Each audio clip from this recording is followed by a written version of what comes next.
ರಾಜ್ಯ ಸರ್ಕಾರದ ಭ್ರಷ್ಟಾಚಾರ ಹಾಗೂ ದರ ಏರಿಕೆಗೆ ವಿರುದ್ಧವಾಗಿ ಜೆಡಿಎಸ್ ಪಕ್ಷ ಇವತ್ತು ಸಾಕಪ್ಪ ಸಾಕು ಕಾಂಗ್ರೆಸ್ ಸರ್ಕಾರ ಸಾಕು ಅನ್ನುವಂಥ ಅಭಿಯಾನವನ್ನು ಹಮ್ಮಿಕೊಂಡಿದೆ.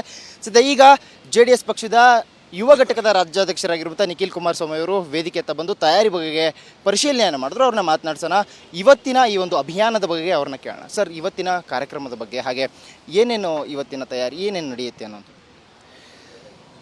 ಕಳೆದ 2 ವರ್ಷದಿಂದ ಈ ಕಾಂಗ್ರೆಸ್ನ ಪಕ್ಷ ಕರ್ನಾಟಕ ರಾಜ್ಯದಲ್ಲಿ ಆಡಳಿತಕ್ಕೆ ಬಂದಾಗಿಂದ ಇಲ್ಲಿವರೆಗೂ ಕಳೆದ 2 ವರ್ಷದಲ್ಲಿ ನಿರಂತರವಾಗಿ ಹಲವಾರು ರೀತಿಯಲ್ಲಿ ಹಂತವಾಗಿ ಜನಗಳ ಮೇಲೆ ತೆರಿಗೆ ಮೂಲಕ ಇವತ್ತೇನು ಪ್ರೈಸ್ ಹೈಕ್ಗಳನ್ನ ಮಾಡ್ಕೊಂಡಿದ್ದಾರೆ. ನಿರಂತರವಾಗಿ ಜನಗಳ ಜೇಬಿಗೆ ಕತ್ತರಿ ಹಾಕ್ತಕ್ಕಂಥ ಕೆಲಸ ಈ ಕಾಂಗ್ರೆಸ್ನ ಸರ್ಕಾರ ಮಾಡ್ತಾ ಇದೆ. ಇದು ಕೇವಲ ಬೆಲೆ ಏರಿಕೆಗೆ ಸಂಬಂಧಪಟ್ಟಿರ್ತಕ್ಕಂಥ ಪ್ರತಿಭಟನೆ ಆಗಲಿ ಅಭಿಯಾನ ಆಗಲಿ ನಾವು ಚಾಲನೆ ಕೊಟ್ಟಿರ್ತಕ್ಕಂಥದ್ದಲ್ಲ. ಸಾಕಪ್ಪ ಸಾಕು ಕಾಂಗ್ರೆಸ್ ಸರ್ಕಾರ ಸಾಕು ಅಂತಕ್ಕಂಥ ಭಾವನೆ ಇವತ್ತು ಪ್ರತಿಯೊಬ್ಬ ಕನ್ನಡಿಗ ಅವರ ಮನೆಯಲ್ಲಿ ಇವತ್ತು ಮಾತನಾಡ್ತಾ ಇದ್ದಾರೆ. ಅವರ ಭಾವನೆಗಳಿಗೆ ಸ್ಪಂದಿಸ್ತಕ್ಕಂಥ ಒಂದು ಕೆಲಸವನ್ನು ಇವತ್ತು ಜನತಾದಳ ಪಕ್ಷ ಇಂದಿನಿಂದ ಚಾಲನೆ ಕೊಟ್ಟಿದೆ. ಇದು ಕೇವಲ 1 ದಿನದ ಅಭಿಯಾನ ಅಲ್ಲ, ಇನ್ನು 2 ವರ್ಷನೋ 3 ವರ್ಷನೋ ಎಲ್ಲಿವರೆಗೂ ಈ ಕಾಂಗ್ರೆಸ್ನ ಪಕ್ಷ ಆಡಳಿತದಲ್ಲಿರುತ್ತೆ ಅಲ್ಲಿಯವರೆಗೂ ಕೂಡ ನಿರಂತರವಾಗಿ ನಮ್ಮ ಹೋರಾಟ ಈ ಒಂದು ಭ್ರಷ್ಟ ಕಾಂಗ್ರೆಸ್ ಸರ್ಕಾರದ ವಿರುದ್ಧವಾಗಿ ನಿರಂತರವಾಗಿರುತ್ತೆ. ಒಂದು ಕಡೆ ಭ್ರಷ್ಟಾಚಾರದ ಬಗ್ಗೆ ಇವತ್ತು economic adviser of chief minister himself Basavaraja Rayareddy ಅವರು ಕೊಟ್ಟಂಥ ಸ್ಟೇಟ್ಮೆಂಟು ಕೊಟ್ಟಂಥ ಹೇಳಿಕೆ ಬಹುಶಃ ಅತ್ಯಂತ ಗಂಭೀರವಾಗಿ ನಾವೆಲ್ಲ ಪರಿಗಣನೆಗೆ ತಗೊಳ್ಬೇಕಾಗ್ತದೆ. ಇವತ್ತು ಯಾವ ಪರಿಸ್ಥಿತಿಯಲ್ಲಿ ಇವತ್ತು ನಮ್ಮ ಸರ್ಕಾರ ಇದೆ ಅಂತಕ್ಕಂಥದ್ದನ್ನು ಅವರೇ ಖುದ್ದು ಹೇಳಿರ್ತಕ್ಕಂಥದ್ದು ನಂಬರ್ 1 ಸ್ಥಾನ ಕೊಟ್ಟಿದ್ದಾರೆ ಇವತ್ತು ಭ್ರಷ್ಟಾಚಾರದಲ್ಲಿ. ಬೆಲೆ ಏರಿಕೆಗೆ ಮುಖ್ಯ ಕಾರಣ ಗ್ಯಾರಂಟಿಯ ಒಂದು ಯೋಜನೆಗಳು, ಅದನ್ನು ಭರಿಸೋದಕ್ಕಾಗದೇ ಇದ್ದಿದ್ದಕ್ಕೆ ಅವರು ಬೆಲೆ ಏರಿಕೆ ಮಾಡ್ತಾ ಇದ್ದಾರೆ ಅನ್ನೋಂಥ ಆರೋಪ ಕೂಡ ಜನರು ಹೇಳ್ತಾ ಇರುವಂಥದ್ದು. ಮತ್ತು ಒಂದು ಸರ್ಕಾರ ದುರಾಡಳಿತ ವ್ಯವಸ್ಥೆ ಆಗೋದಕ್ಕೆ ಕಾರಣ ಏನೇನು ಬೇಕು ಅಂದರೆ ಹನಿ ಟ್ರ್ಯಾಪ್ ಆಗಿರ್ಬೋದು, ಭ್ರಷ್ಟಾಚಾರ ಆಗಿರ್ಬೋದು, ಕಾಂಟ್ರಾಕ್ಟರ್ಗಳಿಗೆ ಬಿಲ್ ಪಾಸ್ ಮಾಡದೇ ಇರುವಂಥದ್ದಾಗಿರ್ಬೋದು. ಇದೆಲ್ಲದಕ್ಕೂ ಕೂಡ ಕಾಂಗ್ರೆಸ್ ಸರ್ಕಾರ ಈಗ ದುರಾಡಳಿತ ವ್ಯವಸ್ಥೆಗೆ ಕೈ ಎತ್ತಿ ಹಿಡಿದಿದೆ ಅನ್ನುವಂಥದ್ದು ಜನ ಆಕ್ರೋಶಗೊಂಡಿದ್ದಾರೆ. ಈ ಬಗ್ಗೆ ಏನು ಹೇಳ್ತೀವಿ? ಕಳೆದ ಸಾರ್ವತ್ರಿಕ ಚುನಾವಣೆಯಲ್ಲಿ ಅವರ ಪ್ರಣಾಳಿಕೆಯಲ್ಲಿ 5 ಗ್ಯಾರಂಟಿಗಳನ್ನ ಈ ರಾಜ್ಯದ ಜನತೆಗೆ ಸಮರ್ಪಕವಾಗಿ ಪ್ರತಿ ತಿಂಗಳು ಅವರವರ ಖಾತೆಗಳಿಗೆ ಗೃಹಲಕ್ಷ್ಮಿ, ಗೃಹಜ್ಯೋತಿ, ಯುವನಿಧಿ ಈ ರೀತಿ ಸಾಕಷ್ಟು ವಿಷಯಗಳನ್ನ ಅವರೇ ಪ್ರಸ್ತಾವನೆ ಮಾಡಿದರು. ಬಟ್ ಅಂತಿಮವಾಗಿ ಇವತ್ತು ಎಷ್ಟರ ಮಟ್ಟಕ್ಕೆ ಸಮರ್ಪಕವಾಗಿ ಈ ಗ್ಯಾರಂಟಿಗಳನ್ನ ಪ್ರತಿ ತಿಂಗಳು ಅವ್ರು ಕೊಟ್ಟಿರ್ತಕ್ಕಂಥ ಮಾತು ಜನ ಕೇಳಲಿಲ್ಲ, ಕೊಡಲಿಕ್ಕಾಗಿದೆಯಾ ಅಂತಕ್ಕಂಥ ಪ್ರಶ್ನೆ ಸಾಕಷ್ಟು ಉದ್ಭವ ಆಗಿದೆ. ಸಾಕಷ್ಟು ಬಾರಿ ನಾವು ಪ್ರಶ್ನೆ ಕೇಳಿದ್ದೇವೆ. ಆ ಪ್ರಶ್ನೆಗೆ ಇಲ್ಲಿವರೆಗೂ ಸರ್ಕಾರದ ಕಡೆಯಿಂದ ಯಾವುದೇ ಉತ್ತರ ಬಂದಿಲ್ಲ. ಒಂದು ಕಡೆ ತಾವೇ ಹೇಳ್ದಂಗೆ ಹತ್ತತ್ರ 33,000 ಕೋಟಿ ಇವತ್ತು ಬ್ಯಾಲೆನ್ಸ್ನ ಉಳಿಸ್ಕೊಂಡಿದ್ದಾರೆ. 33,000 ಕೋಟಿ, 1.5 ಲಕ್ಷ ಜನ ಕಾಂಟ್ರಾಕ್ಟರ್ಗಳು ನಮ್ಮ ರಾಜ್ಯದಲ್ಲಿದ್ದಾರೆ. ಅದರಲ್ಲಿ ಸಣ್ಣ ಕಾಂಟ್ರಾಕ್ಟ್ರು, ಮಧ್ಯಮದ ಕಾಂಟ್ರಾಕ್ಟ್ರು, 5ರಿಂದ 50 ಲಕ್ಷ ರೂಪಾಯಿ ಕೆಲಸ ಮಾಡಿರ್ತಕ್ಕಂಥವ್ರು ಇವತ್ತು ಕೆಲಸ ಮಾಡಿದ್ದಾರೆ. LOCಗಳು ಬಿಡುಗಡೆ ಆಗಿಲ್ಲ. ಇವತ್ತು ಇಷ್ಟು ಇದರ ಮಧ್ಯೆ ಇನ್ನೊಂದು ಇತ್ತೀಚೆಗೆ ನೀವು ಮಾಧ್ಯಮದಲ್ಲಿ ಬಂದಂಥ ವಿಚಾರ, ಈಗ ಕಾಂಟ್ರಾಕ್ಟ್ ವಿಚಾರವಾಗಿ ಸಚಿವರ ಕುಟುಂಬಸ್ಥರುಗಳು ಇನ್ವಾಲ್ವ್ಮೆಂಟ್ ಆಗಿ ಕಮಿಷನ್ ಏಜೆಂಟ್ಗಳಾಗಿ ವರ್ತನೆ ಮಾಡ್ತಾ ಇರ್ತಕ್ಕಂಥದ್ದು ಇವೆಲ್ಲ ನೋಡ್ತಾ ಇದ್ದೇವೆ ಪ್ರತಿನಿತ್ಯ. ಕೇವಲ ಇದು ಬೆಲೆ ಏರಿಕೆಗೆ ಸೀಮಿತ ಅಲ್ಲ, ನಾನು ಅದಕ್ಕೆ ಹೇಳ್ತಾ ಇರೋದು. ಇವತ್ತಿನ ಈ ಒಂದು ಹೋರಾಟ, ಇವತ್ತಿನ ಈ ಒಂದು ಅಭಿಯಾನ ಏನು ಚಾಲನೆ ಕೊಟ್ಟಿದ್ದೇವೆ ಇದು ನಿರಂತರವಾಗಿ ಜಾರಿಯಲ್ಲಿಡ್ತೇವೆ. ಹೆಜ್ಜೆಲ್ಲೂ ಇವತ್ತು ಸರ್ಕಾರ ಎಡುತ್ತಾ ಇದೆ. ಸರ್ಕಾರ ಎಡವಬೇಕಾದ್ರೆ ಸರ್ಕಾರಕ್ಕೆ ಎಚ್ಚರಿಕೆ ಕೊಡ್ತಕ್ಕಂಥದ್ದು ಒಂದು ವಿರೋಧ ಪಕ್ಷವಾಗಿರ್ತಕ್ಕಂಥ ಜನತಾದಳ ಪಕ್ಷದ ಕರ್ತವ್ಯನೂ ಇದೆ, ಜವಾಬ್ದಾರಿನೂ ಇದೆ. ಆ ಜವಾಬ್ದಾರಿನ ನಾವು ನಿರ್ವಹಿಸ್ತಾ ಇದ್ದೇವೆ. ಸರ್, ಅಂದರೆ ಈಗ ಹೋರಾಟ ಮಾಡುವಂಥವ್ರನ್ನ ಕೂಡ ಹತ್ತಿಕ್ಕುವಂಥ ಪ್ರಯತ್ನ ಆಗ್ತಾ ಇದೆ. ಕೆಲ JDS ಕಾರ್ಯಕರ್ತರ ಮೇಲೂ ಕೂಡ ಈಗಾಗಲೇ FIR ಆಗಿರುವಂಥದ್ದು. ಆ ಬಗ್ಗೆ ಏನು ಹೇಳ್ತೀರಿ? ಯಾರೇ ಇವರ ವಿರುದ್ಧ ಪ್ರಶ್ನೆ ಎತ್ತಿದ್ರು ಕೂಡ ಅದನ್ನು ತಡೆಯುವಂಥ ಪ್ರಯತ್ನ ಮಾಡ್ತಾರೆ, ಏನಿದು? ಕಾಂಗ್ರೆಸ್ ಸರ್ಕಾರಕ್ಕೆ ಭಯ ಇರ್ತಕ್ಕಂಥದ್ದೇ ಜನತಾದಳ ಪಕ್ಷದ ಮೇಲೆ. ನಿರಂತರವಾಗಿ 2 ವರ್ಷದಿಂದ ಯಾವ ರೀತಿ SITಯನ್ನು ಬಳಸ್ಕೊಂಡಿದ್ದಾರೆ, ಯಾವ ರೀತಿ ಲೋಕಾಯುಕ್ತ ಸಂಸ್ಥೆಗೆ ಇರ್ತಕ್ಕಂಥ ಒಂದು ಗೌರವವನ್ನು ಕಳೀತಾ ಇದ್ದಾರೆ ಅಂತಕ್ಕಂಥದ್ದನ್ನು ನಾವು ನೋಡಿದ್ದೇವೆ. ಇವರಿಗೆ ಬೇಕಾದ ರೀತಿ ಸ್ವೇಚ್ಛಾಚಾರವಾಗಿ ಯಾರ್ಯಾರು ಇವ್ರಿಗೆ ರಾಜಕೀಯವಾಗಿ ಆಗೋದಿಲ್ಲ ಅವ್ರನ್ನೆಲ್ಲ ಟಾರ್ಗೆಟ್ ಮಾಡಿ ಅವ್ರನ್ನ ಮುಗಿಸ್ತಕ್ಕಂಥದ್ದು, ಅವ್ರನ್ನ ತೇಜೋವಧೆ ಮಾಡ್ತಕ್ಕಂಥದ್ದು ಇವೆಲ್ಲವೂ ಕೂಡ ನಿರಂತರವಾಗಿ ಮಾಡ್ಕೊಂಡು ಬರ್ತಾ ಇದ್ದಾರೆ. ಆದರೆ ಇದು ಯಾವುದು ಕೂಡ ಭಾಳ ದಿನ ಉಳಿಯೋದಿಲ್ಲ. ಅದು ಅವ್ರ ಗಮನದಲ್ಲಿರಲಿ. ಏಕೆಂದರೆ ಮುಂದೊಂದು ದಿನ ಇದು ಪ್ರಜಾಪ್ರಭುತ್ವ. ಕಾಂಗ್ರೆಸ್ನ ಸಾಕಪ್ಪ ಸಾಕು ಅಂತಕ್ಕಂಥದ್ದು ಈಗಾಗಲೇ ಜನ ತೀರ್ಮಾನ ಮಾಡಿದ್ದಾರೆ. ಮುಂದೆ ಚುನಾವಣೆ ಬಂದಾಗ ಜನ ತೋರಿಸ್ತಾರೆ.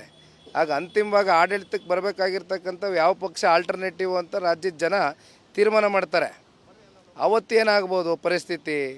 ನಾವು ಅವ್ರ ರೀತಿಯೇ ವರ್ತನೆ ಮಾಡಿದ್ರೆ ಇವತ್ತು ಯಾವ ಒಂದು ಸಂದೇಶ ಕೊಡಬೇಕಾಗಿದೆ? ಇವತ್ತು ರಾಜಕೀಯ ಪಕ್ಷಗಳು, ರಾಜಕೀಯ ನಾಯಕರು ಅಂತಕ್ಕಂಥದ್ದು ಆಲೋಚನೆ ಮಾಡಬೇಕು. ಯಾಕೆಂದರೆ ನೀವು ಈಗ ತಾನೇ ಮಾತಾಡ್ಬೇಕಾದ್ರೆ ಹೇಳ್ತಾಯಿದ್ರಿ, ಹನಿ ಟ್ರ್ಯಾಪ್ ಬಗ್ಗೆ ಮಾತಾಡಿದ್ರಿ.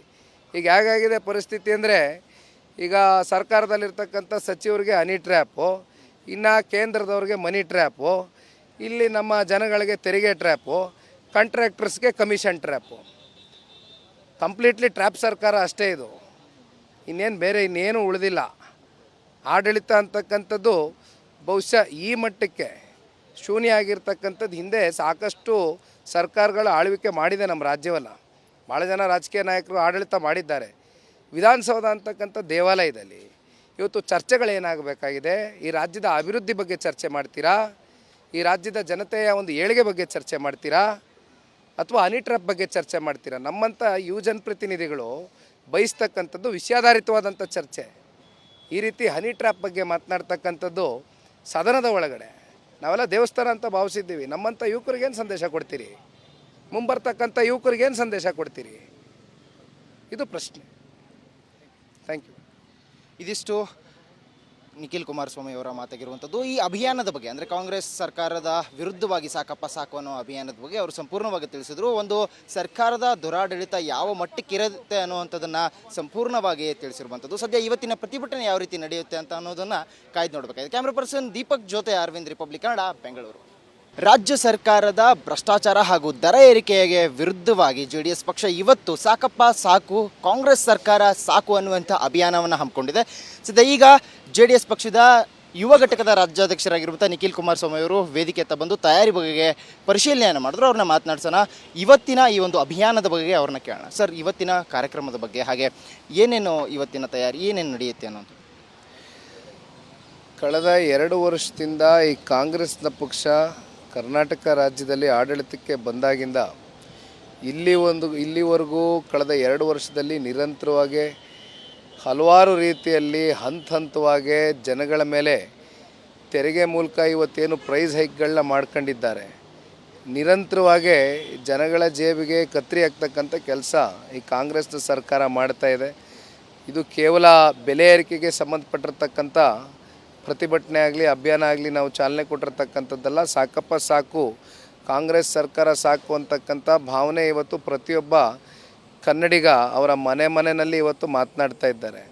ಅವರ ಭಾವನೆಗಳಿಗೆ ಸ್ಪಂದಿಸ್ತಕ್ಕಂಥ ಒಂದು ಕೆಲಸವನ್ನು ಇವತ್ತು ಜನತಾದಳ ಪಕ್ಷ ಇಂದಿನಿಂದ ಚಾಲನೆ ಕೊಟ್ಟಿದೆ. ಇದು ಕೇವಲ 1 ದಿನದ ಅಭಿಯಾನ ಅಲ್ಲ, ಇನ್ನು 2 ವರ್ಷನೋ 3 ವರ್ಷನೋ ಎಲ್ಲಿವರೆಗೂ ಈ ಕಾಂಗ್ರೆಸ್ನ ಪಕ್ಷ ಆಡಳಿತದಲ್ಲಿರುತ್ತೆ ಅಲ್ಲಿಯವರೆಗೂ ಕೂಡ ನಿರಂತರವಾಗಿ ನಮ್ಮ ಹೋರಾಟ ಈ ಒಂದು ಭ್ರಷ್ಟ ಕಾಂಗ್ರೆಸ್ ಸರ್ಕಾರದ ವಿರುದ್ಧವಾಗಿ ನಿರಂತರವಾಗಿರುತ್ತೆ. ಒಂದು ಕಡೆ ಭ್ರಷ್ಟಾಚಾರದ ಬಗ್ಗೆ ಇವತ್ತು economic adviser of chief minister himself Basavaraja Rayareddy ಅವರು ಕೊಟ್ಟಂಥ ಸ್ಟೇಟ್ಮೆಂಟು, ಕೊಟ್ಟಂಥ ಹೇಳಿಕೆ ಬಹುಶಃ ಅತ್ಯಂತ ಗಂಭೀರವಾಗಿ ನಾವೆಲ್ಲ ಪರಿಗಣನೆಗೆ ತಗೊಳ್ಬೇಕಾಗ್ತದೆ.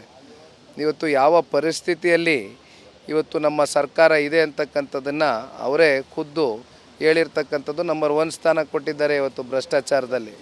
ಈ ಬೆಲೆ ಏರಿಕೆಗೆ ಮುಖ್ಯ ಕಾರಣ ಗ್ಯಾರಂಟಿಯ ಒಂದು ಯೋಜನೆಗಳು, ಅದನ್ನು ಬರೆಸೋದಕ್ಕಾಗದೇ ಇದ್ದಿದ್ದಕ್ಕೆ ಅವರು ಬೆಲೆ ಏರಿಕೆ ಮಾಡ್ತಾ ಇದ್ದಾರೆ ಅನ್ನೋಂಥ ಆರೋಪ ಕೂಡ ಜನರು ಹೇಳ್ತಾ ಇರುವಂಥದ್ದು. ಮತ್ತು ಒಂದು ಸರ್ಕಾರ ದುರಾಡಳಿತ ವ್ಯವಸ್ಥೆ ಆಗೋದಕ್ಕೆ ಕಾರಣ ಏನೇನು ಬೇಕು ಅಂದರೆ ಹನಿ ಟ್ರ್ಯಾಪ್ ಆಗಿರ್ಬೋದು, ಭ್ರಷ್ಟಾಚಾರ ಆಗಿರ್ಬೋದು, ಕಾಂಟ್ರಾಕ್ಟರ್ಗಳಿಗೆ ಬಿಲ್ ಪಾಸ್ ಮಾಡದೇ ಇರುವಂಥದ್ದಾಗಿರ್ಬೋದು. ಇದೆಲ್ಲದಕ್ಕೂ ಕೂಡ ಕಾಂಗ್ರೆಸ್ ಸರ್ಕಾರ ಈಗ ದುರಾಡಳಿತ ವ್ಯವಸ್ಥೆಗೆ ಕೈ ಎತ್ತಿ ಹಿಡಿದಿದೆ ಅನ್ನುವಂಥದ್ದು ಜನ ಆಕ್ರೋಶಗೊಂಡಿದ್ದಾರೆ. ಈ ಬಗ್ಗೆ ಏನು ಹೇಳ್ತೀವಿ? ಕಳೆದ ಸಾರ್ವತ್ರಿಕ ಚುನಾವಣೆಯಲ್ಲಿ ಅವರ ಪ್ರಣಾಳಿಕೆಯಲ್ಲಿ 5 ಗ್ಯಾರಂಟಿಗಳನ್ನ ಈ ರಾಜ್ಯದ ಜನತೆಗೆ ಸಮರ್ಪಕವಾಗಿ ಪ್ರತಿ ತಿಂಗಳು ಅವರವರ ಖಾತೆಗಳಿಗೆ ಗೃಹಲಕ್ಷ್ಮಿ, ಗೃಹಜ್ಯೋತಿ, ಯುವನಿಧಿ, ಈ ರೀತಿ ಸಾಕಷ್ಟು ವಿಷಯಗಳನ್ನ ಅವರೇ ಪ್ರಸ್ತಾವನೆ ಮಾಡಿದರು. ಬಟ್ ಅಂತಿಮವಾಗಿ ಇವತ್ತು ಎಷ್ಟರ ಮಟ್ಟಕ್ಕೆ ಸಮರ್ಪಕವಾಗಿ ಈ ಗ್ಯಾರಂಟಿಗಳನ್ನ ಪ್ರತಿ ತಿಂಗಳು ಅವ್ರು ಕೊಟ್ಟಿರ್ತಕ್ಕಂಥ ಮಾತು ಜನ ಕೇಳಲಿಲ್ಲ, ಕೊಡಲಿಕ್ಕಾಗಿದೆಯಾ ಅಂತಕ್ಕಂಥ ಪ್ರಶ್ನೆ ಸಾಕಷ್ಟು ಉದ್ಭವ ಆಗಿದೆ. ಸಾಕಷ್ಟು ಬಾರಿ ನಾವು ಪ್ರಶ್ನೆ ಕೇಳಿದ್ದೇವೆ. ಆ ಪ್ರಶ್ನೆಗೆ ಇಲ್ಲಿವರೆಗೂ ಸರ್ಕಾರದ ಕಡೆಯಿಂದ ಯಾವುದೇ ಉತ್ತರ ಬಂದಿಲ್ಲ. ಒಂದು ಕಡೆ ತಾವೇ ಹೇಳ್ದಂಗೆ ಹತ್ತತ್ರ 33,000 ಕೋಟಿ ಇವತ್ತು ಬ್ಯಾಲೆನ್ಸ್ನ ಉಳಿಸ್ಕೊಂಡಿದ್ದಾರೆ. 33,000 ಕೋಟಿ, 1.5 ಲಕ್ಷ ಜನ ಕಾಂಟ್ರಾಕ್ಟರ್ಗಳು ನಮ್ಮ ರಾಜ್ಯದಲ್ಲಿದ್ದಾರೆ. ಅದರಲ್ಲಿ ಸಣ್ಣ ಕಾಂಟ್ರಾಕ್ಟ್ರು, ಮಧ್ಯಮದ ಕಾಂಟ್ರಾಕ್ಟ್ರು, 5ರಿಂದ 50 ಲಕ್ಷ ರೂಪಾಯಿ ಕೆಲಸ ಮಾಡಿರ್ತಕ್ಕಂಥವ್ರು ಇವತ್ತು ಕೆಲಸ ಮಾಡಿದ್ದಾರೆ. LOCಗಳು ಬಿಡುಗಡೆ ಆಗಿಲ್ಲ. ಇವತ್ತು ಇಷ್ಟು ಇದರ ಮಧ್ಯೆ ಇನ್ನೊಂದು ಇತ್ತೀಚೆಗೆ ನೀವು ಮಾಧ್ಯಮದಲ್ಲಿ ಬಂದಂಥ ವಿಚಾರ, ಈಗ ಕಾಂಟ್ರಾಕ್ಟ್ ವಿಚಾರವಾಗಿ ಸಚಿವರ ಕುಟುಂಬಸ್ಥರುಗಳು ಇನ್ವಾಲ್ವ್ಮೆಂಟ್ ಆಗಿ ಕಮಿಷನ್ ಏಜೆಂಟ್ಗಳಾಗಿ ವರ್ತನೆ ಮಾಡ್ತಾ ಇರ್ತಕ್ಕಂಥದ್ದು ಇವೆಲ್ಲ ನೋಡ್ತಾ ಇದ್ದೇವೆ ಪ್ರತಿನಿತ್ಯ. ಕೇವಲ ಇದು ಬೆಲೆ ಏರಿಕೆಗೆ ಸೀಮಿತ ಅಲ್ಲ, ನಾನು ಅದಕ್ಕೆ ಹೇಳ್ತಾ ಇರೋದು. ಇವತ್ತಿನ ಈ ಒಂದು ಹೋರಾಟ, ಇವತ್ತಿನ ಈ ಒಂದು ಅಭಿಯಾನ ಏನು ಚಾಲನೆ ಕೊಟ್ಟಿದ್ದೇವೆ, ಇದು ನಿರಂತರವಾಗಿ ಜಾರಿಯಲ್ಲಿಡ್ತೇವೆ. ಹೆಜ್ಜೆಜ್ಜೆಲ್ಲೂ ಇವತ್ತು ಸರ್ಕಾರ ಎಡುತ್ತಾ ಇದೆ. ಸರ್ಕಾರ ಎಡವಬೇಕಾದ್ರೆ ಸರ್ಕಾರಕ್ಕೆ ಎಚ್ಚರಿಕೆ ಕೊಡ್ತಕ್ಕಂಥದ್ದು ಒಂದು ವಿರೋಧ ಪಕ್ಷವಾಗಿರ್ತಕ್ಕಂಥ ಜನತಾದಳ ಪಕ್ಷದ ಕರ್ತವ್ಯನೂ ಇದೆ, ಜವಾಬ್ದಾರಿನೂ ಇದೆ. ಆ ಜವಾಬ್ದಾರಿನ ನಾವು ನಿರ್ವಹಿಸ್ತಾ ಇದ್ದೇವೆ. ಸರ್, ಅಂದರೆ ಈಗ ಹೋರಾಟ ಮಾಡುವಂಥವ್ರನ್ನ ಕೂಡ ಹತ್ತಿಕ್ಕುವಂಥ ಪ್ರಯತ್ನ ಆಗ್ತಾ ಇದೆ. ಕೆಲ JDS ಕಾರ್ಯಕರ್ತರ ಮೇಲೂ ಕೂಡ ಈಗಾಗಲೇ FIR ಆಗಿರುವಂಥದ್ದು. ಆ ಬಗ್ಗೆ ಏನು ಹೇಳ್ತೀರಿ? ಯಾರೇ ಇವರ ವಿರುದ್ಧ ಪ್ರಶ್ನೆ ಎತ್ತಿದ್ರು ಕೂಡ ಅದನ್ನು ತಡೆಯುವಂಥ ಪ್ರಯತ್ನ ಮಾಡ್ತಾರೆ, ಏನಿದು? ಕಾಂಗ್ರೆಸ್ ಸರ್ಕಾರಕ್ಕೆ ಭಯ ಇರ್ತಕ್ಕಂಥದ್ದೇ ಜನತಾದಳ ಪಕ್ಷದ ಮೇಲೆ. ನಿರಂತರವಾಗಿ 2 ವರ್ಷದಿಂದ ಯಾವ ರೀತಿ SITಯನ್ನು ಬಳಸ್ಕೊಂಡಿದ್ದಾರೆ, ಯಾವ ರೀತಿ ಲೋಕಾಯುಕ್ತ ಸಂಸ್ಥೆಗೆ ಇರ್ತಕ್ಕಂಥ ಒಂದು ಗೌರವವನ್ನು ಕಳೀತಾ ಇದ್ದಾರೆ ಅಂತಕ್ಕಂಥದ್ದನ್ನು ನಾವು ನೋಡಿದ್ದೇವೆ.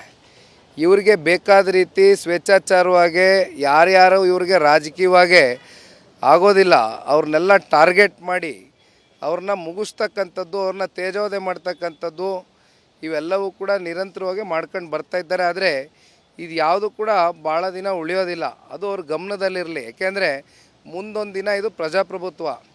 ಕಾಂಗ್ರೆಸ್ನ ಸಾಕಪ್ಪ ಸಾಕು ಅಂತಕ್ಕಂಥದ್ದು ಈಗಾಗಲೇ ಜನ ತೀರ್ಮಾನ ಮಾಡಿದ್ದಾರೆ. ಮುಂದೆ ಚುನಾವಣೆ ಬಂದಾಗ ಜನ ತೋರಿಸ್ತಾರೆ. ಆಗ ಅಂತಿಮವಾಗಿ ಆಡಳಿತಕ್ಕೆ ಬರಬೇಕಾಗಿರ್ತಕ್ಕಂಥವು ಯಾವ ಪಕ್ಷ ಆಲ್ಟರ್ನೇಟಿವ್ ಅಂತ ರಾಜ್ಯದ ಜನ ತೀರ್ಮಾನ ಮಾಡ್ತಾರೆ. ಅವತ್ತೇನಾಗ್ಬೋದು ಪರಿಸ್ಥಿತಿ? ನಾವು ಅವ್ರ ರೀತಿಯೇ ವರ್ತನೆ ಮಾಡಿದ್ರೆ ಇವತ್ತು ಯಾವ ಒಂದು ಸಂದೇಶ ಕೊಡಬೇಕಾಗಿದೆ? ಇವತ್ತು ರಾಜಕೀಯ ಪಕ್ಷಗಳು, ರಾಜಕೀಯ ನಾಯಕರು ಅಂತಕ್ಕಂಥದ್ದು ಆಲೋಚನೆ ಮಾಡಬೇಕು. ಯಾಕೆಂದರೆ ನೀವು ಈಗ ತಾನೇ ಮಾತಾಡ್ಬೇಕಾದ್ರೆ ಹೇಳ್ತಾಯಿದ್ರಿ, ಹನಿ ಟ್ರ್ಯಾಪ್ ಬಗ್ಗೆ ಮಾತಾಡಿದ್ರಿ.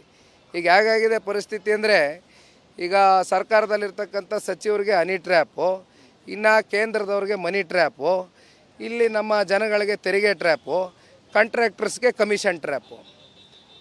ಕಂಪ್ಲೀಟ್ಲಿ ಟ್ರ್ಯಾಪ್ ಸರ್ಕಾರ ಅಷ್ಟೇ ಇದು. ಇನ್ನೇನು ಉಳಿದಿಲ್ಲ. ಆಡಳಿತ ಅಂತಕ್ಕಂಥದ್ದು ಬಹುಶಃ ಈ ಮಟ್ಟಕ್ಕೆ ಶೂನ್ಯ ಆಗಿರ್ತಕ್ಕಂಥದ್ದು ಹಿಂದೆ ಸಾಕಷ್ಟು ಸರ್ಕಾರಗಳ ಆಳ್ವಿಕೆ ಮಾಡಿದೆ ನಮ್ಮ ರಾಜ್ಯವಲ್ಲ. ಭಾಳ ಜನ ರಾಜಕೀಯ ನಾಯಕರು ಆಡಳಿತ ಮಾಡಿದ್ದಾರೆ. ವಿಧಾನಸೌಧ ಅಂತಕ್ಕಂಥ ದೇವಾಲಯದಲ್ಲಿ ಇವತ್ತು ಚರ್ಚೆಗಳೇನಾಗಬೇಕಾಗಿದೆ? ಈ ರಾಜ್ಯದ ಅಭಿವೃದ್ಧಿ ಬಗ್ಗೆ ಚರ್ಚೆ ಮಾಡ್ತೀರಾ? ಈ ರಾಜ್ಯದ ಜನತೆಯ ಒಂದು ಏಳಿಗೆ ಬಗ್ಗೆ ಚರ್ಚೆ ಮಾಡ್ತೀರಾ?